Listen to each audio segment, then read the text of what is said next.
Hello Instagram, Facebook, this is your boo, Tiffany, coming back to you.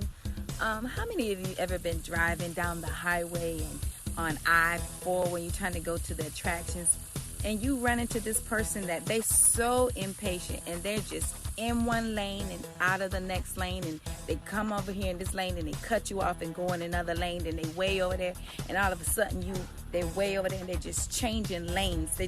They can't make up their mind which lane they're gonna be in, and then you get to a red light, and after all of that passing and changing lanes, you sitting at the red light with this person and they looking at you and you looking at them like idiota, idiota. I'm not gonna say what that is in English. But today I want to talk to you about staying in your lane. Stop switching lanes. Stay in your lane.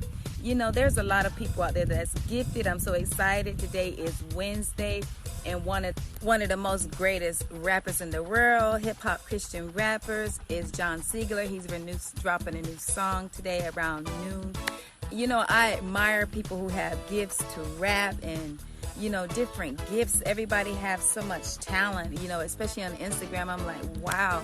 And it's so easy to try to get in that other lane and try to do and be what somebody else is. God knows I am not a rapper, but I would love to be one. But that's not my lane, so I gotta stay in the middle lane. And one thing my husband taught me, because I was scared, y'all, I was scared to drive on I-4, because some people be driving cray.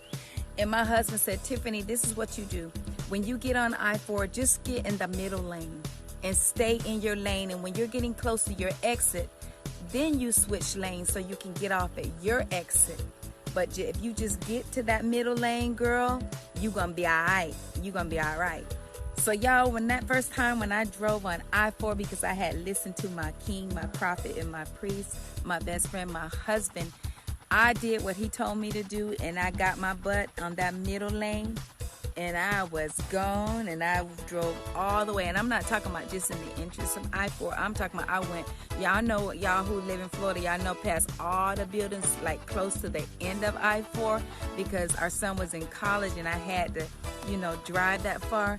And I was proud of myself simply because I stayed in my lane. And when it was time for me to exit out of my lane, I got off and I went where I was supposed to be. And that's the same thing I want to tell you. You don't have to do what other people do. Stop imitating people. Stop trying to be like somebody. Stop trying to be Beyonce. You're not Beyonce. Even if you call yourself Bae, even if you drink lemonade, you're not going to be Beyonce. You're going to be the best you that you can be. Stop trying to be like other people. You are unique. You are individualized. God created you. He made a masterpiece, and he made a lane that only you can drive in. So you get in your lane. You don't have to try to be like the next person or look at somebody else's page and try to look like them or be like them or act like them or talk like me. A lot of people get on my page and try to tell me how to be me. Now, I'm going to be the best me that I can be, and I'm going to be all that God has called me to be, my personality. Some people try to tell me who to reach, who to preach to, who I can't preach to. God has set me free, and I know my lane, and I'm driving in that middle lane, and I'm not going to get off that lane until it's time for me to exit out of this world. I'm going to continue to preach the gospel of Jesus Christ and be who I am in Christ, and I encourage you to just stay in the lane. Don't be like the crazy man that was jumping in all of them lanes and so frustrated trying to be something he wasn't called to be. Stay in your lane.